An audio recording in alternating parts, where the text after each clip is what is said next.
1971년 청와대와 서울 한복판을 지키는 군 지휘관들의 이름은 단순한 인사 명단이 아니었습니다. 그 이름 하나하나가 권력의 균형표였고 서로를 감시하는 장치였으며 때로는 누군가를 제거하기 위한 신호이기도 했습니다. 당시 박정희 대통령은 군을 누구보다 잘 아는 사람이었죠. 군에서 출발했고 군부의 힘으로 정상에 오른 사람이었기 때문입니다. 그래서 박정희 대통령은 군을 믿었지만 결코 그대로 두지는 않았습니다. 어느 부대에 누가 가느냐, 서울과 가장 가까운 병력을 누가 지휘하느냐, 이 문제는 군 내부에서는 물론 청와대에서도 늘 예민하게 다뤄지던 사안이었죠. 그 중에서도 가장 중요한 자리는 대통령이 있는 곳을 직접 방어하는 수도경비사령부, 그리고 군 내부를 들여다보고 감시 감찰을 하는 보안사령부였습니다. 이 두 자리는 서로 협력해야 했지만 동시에 서로를 감시해야 하는 관계이기도 했습니다. 그래서 일부러 계통이 다른 사람을 앉히고 서로 다른 줄을 타게 만드는 방식이 자주 사용됐었죠. 이 구조 속에서 군 내부에는 눈에 잘 띄지 않지만 서로를 강하게 묶는 조직이 하나 존재하고 있었습니다. 이름은 하나회, 기수로 묶인 육산의 사조직이었고 요직을 차지한 인물들도 적지 않았습니다. 지금부터 시청하실 이야기는 군 내부의 연쇄 반응, 그 결과 벌어진 일들에 대한 기록입니다. 박정희 대통령은 군부는 유신체제를 지키는데 핵심 중의 핵심이라고 봤습니다. 감시와 보안 임무를 맡은 중앙정보부와 더불어 물리적 힘의 원천 군부, 이 양대 세력을 기반으로 하고 특정 지역 국민들의 지지를 발판으로 해서 유신체제를 유지, 수호하려 했다고 볼 수 있었죠. 군인들의 힘으로 권력을 잡은 사람이었기 때문에 권력은 총구에서 나온다는 신념을 누구보다도 강하게 갖고 있었습니다. 그렇기 때문에 군을 통제, 특별 관리하는 것이 무엇보다 중요하다는 것을 잘 알고 있었죠. 어떤 민간인 정치가와는 다르게 박 대통령은 그런 문제에 예민하게 대처했습니다. 군부가 유신체제에 절대 충성할 수 있도록 만드는 방식이 여러 가지 있었습니다. 제일 중요한 건 보직이었다고 할 수 있었죠. 어떤 보직을 주느냐, 비중 있는 자리를 누구에게 주느냐, 이게 가장 중요한 일이었을 것입니다. 그게 수도경비사령부 수경사였고, 그러므로 누가 수경사령관이 되느냐, 이게 아주 중요한 문제였습니다. 그에 더해 누가 보안사령관이 되느냐, 이러한 중요 보직을 누구에게 맡길 건가 하는 문제에 박정희 대통령은 아주 예민하게 대처했었습니다.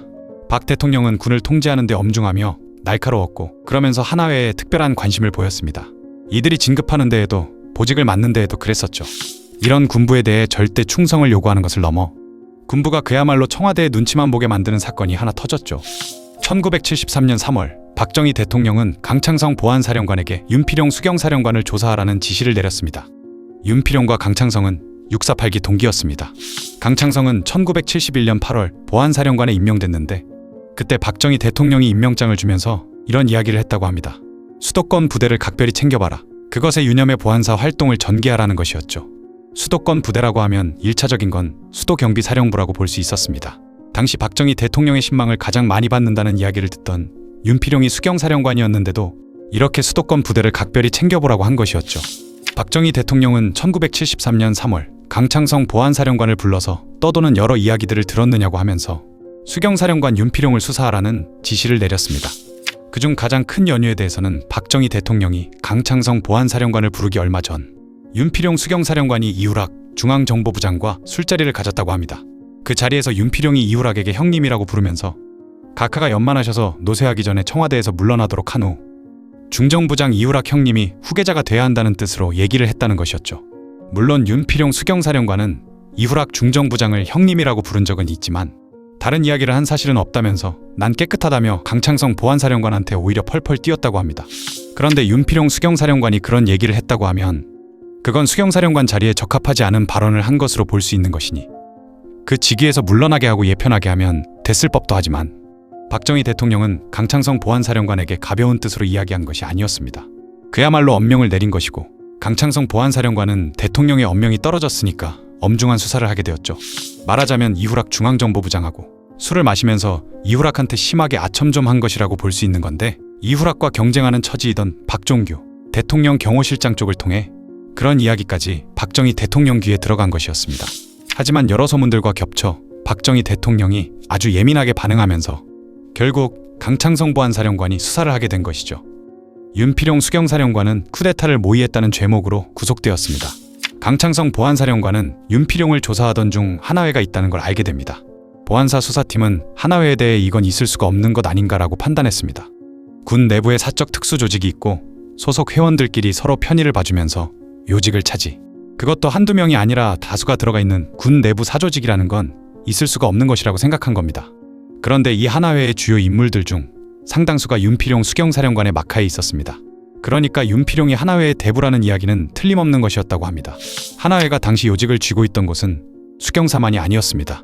손영길과 육사 11기 동기인 전두환 준장은 중요 보직 중 하나인 제1공수여단장을 맡고 있었죠. 역시 육사 11기이고 훗날 신군부 정권에서 힘이 아주 센 인물이 되는 권익현 대령은 연대장이었고 노태우 대령도 전방 연대장을 맡고 있었습니다. 보안사 안에도 하나회가 많이 들어와 있었는데 그것도 수경사를 관장하는 자리인 보안사. 506 보안대장이던 정동철 대령, 또 나중에 12.12 쿠데타에서 핵심적인 역할을 하게 되는 보안사의 허화평, 허삼수 소령, 이 사람들도 다 하나회였습니다. 강창성 보안사령관은 자신이 506 보안대장으로 중용했던 정동철 대령이 바로 하나회라는 사실을 수사 과정에서 알게 됩니다. 이처럼 군에서 가장 좋은 보직들 중 상당수를 하나회에서 차지하고 있었죠. 강창성은 손영길 준장, 권익현 대령 등 장교 10명을 횡령, 수뢰, 직권남용, 군무이탈죄 등으로 구속했습니다.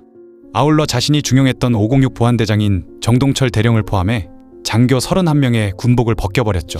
강창성은 윤필용 조사를 끝내고 박정희 대통령한테 보고하는데 이때 보안사에서 파악한 육사 11기에서 14기까지 하나회 핵심 20여 명의 명단을 내놓았습니다. 그랬더니 박정희 대통령은 그냥 두고 가라, 이런 태도를 취했다고 합니다. 강창성 보안사령관이 그렇게까지 박정희 대통령에 대해 몰랐을까 싶기도 하지만 달리 생각하면 박정희 대통령이 뒷배를 봐주고 있었다는 걸 알았다면 감히 하나회를 함부로 못 건드렸을 것입니다. 강창성은 하나회 회장이자 제1공수여단장이던 전두환을 직접 소환해 조사했었습니다. 그런데 사실 전두환은 윤필용 수경사령관이 전행하고 있다, 이것에 대처해야 한다, 이걸 박종규 경호실장한테 제일 먼저 제보한 사람이었습니다. 그래서 박정희 대통령이 직접 전두환을 불렀는데 박정희 대통령 앞에서도 전두환은 윤필용 수경사령관을 제거해야 한다고 이야기했다고 합니다. 하나회 대부로 통하던 윤필용 수경사령관을 쳐내야 한다고 하나회 회장인 전두환이 주장한 사실을 어떻게 봐야 할까요? 하나회 구성원 중 상당수가 윤필용 수경사령관 사건에 연루돼 곤욕을 치렀는데 정작 하나회 회장인 전두환은 멀쩡했다는 점도 눈에 들어옵니다. 그것에 대해 여러 평이 있죠. 전두환 본인 대부까지도 밀고 하다니 어떻게 그럴 수 있느냐는 평도 있었고, 그게 아니라 전두환이 선을 대고 있던 연줄은 육사 11기 동기이자 하나회 회원인 손영길 쪽 줄하고 계통이 달랐다는 이야기도 있었죠. 손영길은 전두환하고 막상막하 라이벌이었고 육사 11기 동기들 중에서 원스타 장군으로 제일 먼저 진급했던 사람인데 후자의 설명이 더 옳을 것 같습니다. 한마디로 손영길은 윤필용 수경사령관한테 줄을 댄 직계신복이었고 전두환은 박종규 대통령 경호실장 라인이었던 거죠. 나중에 차지철이 대통령 경호실장이 됐을 때에도 전두환은 차지철 라인과 깊은 관계를 맺게 됩니다. 박정희 대통령은 하나회에 특별한 관심을 갖고 있었죠. 하나회 관계자들이 지휘관으로 나가면 군도, 지휘봉 같은 걸 기념으로 줬을 뿐만 아니라 진급자들을 위해 축하 파티도 열어주고 승용차라든가 금일봉도 선물했었습니다. 하나회 관계자들도 자신들이 박정희 대통령으로부터 특별한 사랑을 받고 있다는 걸 알고 있었습니다. 하나회 멤버가 이때 장군부터 중위까지 무려 220여 명에 달했다고 하죠. 그 하나회 멤버 중에서도 전두환은 박정희 대통령이 특히 총애했다고 합니다. 전두환이 장군으로 진급할 때 박정희 대통령은 축하 파티를 열어주고 고급 승용차도 선물로 줬습니다. 그러면서 공수여단 중에서도 제일 중요한 위치에 있던 제1공수여단장 자리에 딱 안겨줬습니다. 전두환은 5.16 사건 당시 육사 생도들의 지지 데모를 조직하면서 박정희 대통령의 눈에 들어왔었죠. 그 후 박정희 대통령의 양아들이라는 이야기를 들을 정도로 총애를 받으며 승승장구했었습니다. 강창성 보안사령관 또한 과도한 충성 경쟁으로 하나회를 잘못 건드린 것이었죠. 박정희 대통령이 어떤 태도를 취할 것인지를 강창성 보안사령관은 잘 몰랐던 것 같습니다. 그에 더해 강창성 보안사령관은 중앙정보부 쪽으로부터 반격을 받게 됩니다. 그 전에 한 가지를 먼저 살펴보자면 윤필용 수경사령관을 수사하던 강창성에게 박정희 대통령은 이후락 중앙정보부장도 조사하라는 지시를 내렸다고 하죠. 이후락은 1973년 12월 중앙정보부장을 그만두게 되는데 그 직후 해외로 바로 도피합니다. 도망친 이후락은 안전을 보장한다는 약속을 청와대로부터 받은 후 1974년 2월에야 귀국하게 됩니다. 강창성 보안사령관을 겨냥한 반격에 대해서도 박정희 대통령은 그 내용을 철저히 조사하라고 엄명을 내리죠. 강창성 보안사령관을 앞세워 윤필용 수도경비사령관을 중심으로 한 큰 세력을 무너뜨렸으니 이제 너무나 큰 칼을 휘두르는 강창성 보안사령관을 칠 때가 됐다고 본 것 아니었을까요? EJ라고 할 수 있었죠. 강창성 보안사령관은 어떤 반격을 받았냐면 당시 군인들이 판공비 같은 걸로 자신이 쓸 돈을 마련하기 위한 제일 쉬운 방법은 군용 휘발유를 파는 것이었습니다.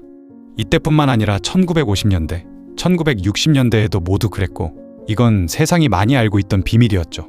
강창성 보안사령관도 군용 휘발유를 팔아서 정보수사비로 썼다고 합니다. 이걸 중앙정보부 쪽에서 첩보를 입수해 반격에 들어갔고 박 대통령이 철저히 수사하라 그렇게 한 것이었습니다.